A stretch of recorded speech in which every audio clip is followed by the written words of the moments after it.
So in this video we're going to look at electrochemistry, and we're specifically going to look at the experiment that discusses electrolysis of copper sulfate solution using copper electrodes. So the learning intention is to discuss the electrolysis of copper sulfate solution with copper electrodes. And we'll also explore the purification of copper. So the electrolysis experiments that we look at in other videos on this course involve reactions using inert electrodes. But in this experiment we're looking at copper electrodes, and these copper electrodes are active electrodes. So that means that they are involved in the reaction. Now in this reaction what we have is a copper sulfate solution, and in that copper sulfate solution we have two copper electrodes. Now, as we can see clearly from the diagram, one of the copper electrodes is smaller than the other, and this is explained through the electrolysis of the reaction.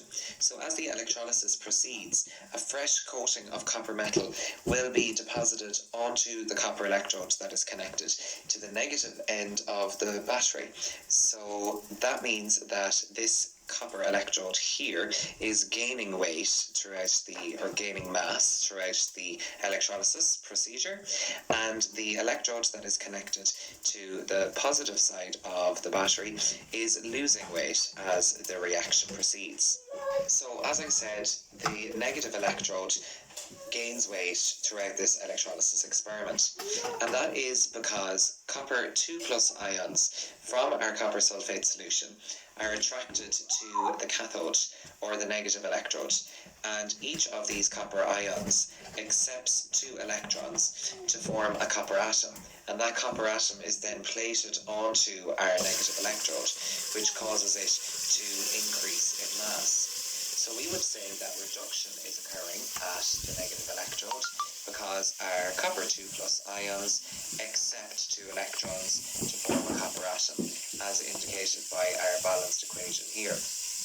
Now, if reduction is occurring at the negative electrode, that must mean that oxidation is occurring at the positive electrode. So what happens is the copper metal at the positive electrode loses 2 electrons and goes into the solution as Cu2+ ions, or copper 2+ ions, and these go into the solution to replace the copper 2+ ions that have been absorbed from the solution by the negative electrode. So it's kind of a ricochet effect. The negative electrode will absorb the copper ions from the solution, and the positive electrode will undergo oxidation to replace the copper ions that have been taken by the negative electrode. So that means there is a loss in mass at the positive electrode, which is the anode, and this is because our copper atom loses 2 electrons to form our copper ion, as we have here in our equation.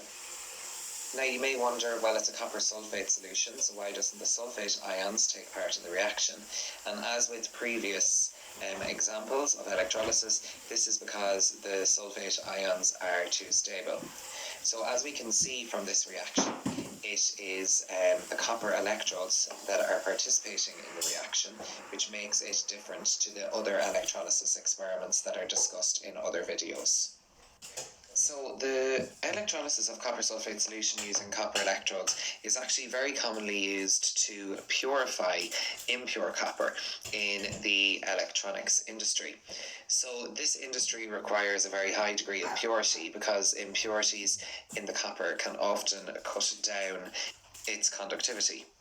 So if we wanted to purify copper, we would put the impure copper at the positive electrode, and we would put very pure copper at the negative electrode.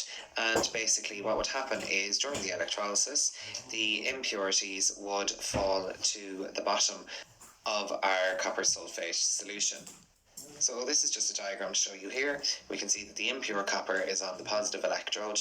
We can see that the pure copper is on the negative electrode, and we've got a copper sulfate solution. So it's a similar idea. The pure copper electrode will be plated with copper from our copper sulfate solution. And our impure copper, what happens is it loses copper electrodes, and the impurities will fall to the bottom. So that's it for this video. Have a read over the learning intentions to make sure you understand everything we've gone through.